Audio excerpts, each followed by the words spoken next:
Hello again everyone, welcome back to Daily Downshift. My name is Orst and today we will be discussing the 5 biggest complaints about the C8. Now, to give you a basis of where these complaints are coming from, I want to be clear that these are not coming directly from us. Keep in mind that this list is strictly compiled from our observations of comments on our videos and our in-person interactions with numerous people at the Corvette events. If you've watched our previous videos, you would know that we are from Toronto, Canada, and we have driven to both Victor, New York and Green Bay, Wisconsin to see a Sebring Orange C8 and a Blade Silver C8. Sure, these were pretty far drives for us, but we were more than happy to do them because we love the car. But more importantly than that, we get many different perspectives from talking one-on-one with people who I think fell under 3 categories. Those who already have one on order, those who are prospective buyers, and finally, everyone else. So without further ado, here are 5 of the biggest complaints. Number 1, the rear of the C8 Corvette looks just like a Camaro. To be honest, this is probably one of the more popular ones. We've seen this in many comments, but we've also heard it directly from current Corvette owners. I'm not going to deny that the rear is similar to the Camaro, especially those rear taillights. I will, however, say that the Camaro is in fact also a Chevrolet, so it's not really that big of a surprise. Clearly, Chevrolet will stick with a similar design language so that buyers are able to identify their car models as truly being a Chevrolet. We can compare the Ferrari 488 front and rear taillights to the LaFerrari and basically conclude that they're pretty much identical. It's actually pretty commonplace in the car industry. That's why the C8 has the side vents and much more angles on the rear to distinguish that this is really in fact a Corvette. I don't think I would personally mistake the C8 for a Camaro if I saw it on the street, but I do see the similarities. I can also appreciate that some individuals missed the round taillights, but the C7 Corvette already long departed from that style with its more contemporary squared off look, which only continues into this C8. I will say one more important thing about the Corvette C8 rear end. It really looks a lot more aesthetic in person. I mean, it already does look really good in pictures, but the rear end pops way more when you see it in real life. The best way to describe it is to say that it would probably be like seeing Yannick Garcia's backside in person, if you know who I'm talking about. Complaint number 2, the exhaust pipes are misplaced. So the Corvette C8 obviously features a quad exhaust setup, but as you can tell, the exhaust is no longer coming out directly from the middle. It is now very different from the C7 as it now has 2 exhaust pipes on each opposing ends, arguably taking a more basic look. The last time that the exhaust tips had a similar setup was in the C4 model, which was around 25 years ago. Ever since the C4, it has been closer to the center or directly in the middle, giving it a distinguished, unique look from the competition.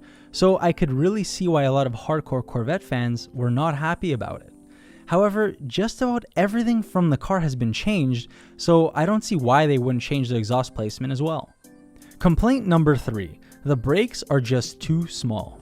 So the standard calipers on the C8 are 4-piston in the front and 4-piston in the rear. It doesn't matter if you get the Z51 package or not. However, the calipers are bigger in size if you opt for the Z51 package because the brake rotors are bigger themselves. The base C8 has rotors that are 12.6 inches in the front and 13.6 in the rear. With the Z51 package, they slightly increase to 13.3 in the front and 13.8 inches in the rear. For how much power the car has, the brakes do seem a bit small when you look at the car, especially without the Z51 package. I will say though that the Z51 package calipers almost look as if they are 6-piston, but I have still heard complaints that those also look too small. Another consideration, which I think is responsible for most of the complaints, is that the brake rotors are not stop drilled or at least slotted like the C7 Corvette. It's just a smooth finish brake rotor, so aesthetically it's just not as pleasing. I also think that a lot of people associate the smooth finish as more basic, whereas the slotted finish has a performance look to it. And I think that's really what this boils down to. I highly doubt the majority of C8 owners will be taking their cars to the track, so the smooth finish should be absolutely and completely fine. But I do completely understand though, because the slotted rotors look absolutely gorgeous. Complaint number 4. This one is a real shocker. There is no manual option. This is very straightforward. The only transmission that is available on the new C8 is the dual clutch 8-speed from Tremec. One reason that there won't be a manual is actually quite simple. The new transmission will outperform a manual. You won't be able to achieve the same 0 to 60 or even 0 to 100 mile per hour time by manually shifting the gears. Another factor that Chevrolet has cited is that they would have had to breach the C8 central tunnel due to the linkage for the manual transmission. And obviously if you do that, then you're affecting both the structural integrity and rigidity of the vehicle. However, I really think it boils down to only one reason. There just isn't enough demand for it. Sure, you will no longer feel as connected to the car, this argument does have merit, but as much as people complain about it, not enough people are voting for it with their dollars, aka nobody is buying them. Manuals just seem to be going the way of the dinosaurs. I mean, Lamborghini doesn't offer it, same as Ferrari, McLaren, Mercedes. The list is endless. To provide you with some Corvette statistics, in 2014, 35% of the C7s were produced with a manual, and it's only gone down year by year. The latest statistic that I have shows 2017 and 2018 reporting only 22% of models were produced with the manual transmissions. The other 78% obviously being automatic. So quite simply and clearly, the automatics are outselling the manuals. Complaint number 5. The high wing spoiler is ugly. So this is one of the more recent options that we have seen actual photos of, specifically on the Torch Red C8.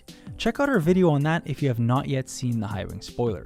I will mention as a disclaimer though that we have not yet seen it in person, so we cannot pass judgment entirely. But the pictures do provide us with a more accurate representation of what it really looks like compared to what we saw on the configurator.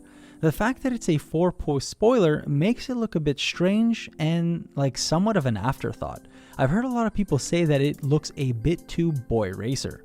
However, it does look good from certain angles, specifically from the side and the front. I think that this has resulted in a lot of people second guessing their orders and either opting for the low wing or no wing at all. I guess it's a good thing that there will probably be a massive aftermarket selection once the C8 comes out. So that will conclude my list of the 5 biggest complaints about the C8. I'm sure some of you have come across these on YouTube, or maybe you share some of these opinions yourself. I've actually heard a few more complaints and I may consider making a part 2. Comment down below if you would like to hear more. Anyways, thank you so much for watching, and as always, subscribe if you want more Daily Downshift content.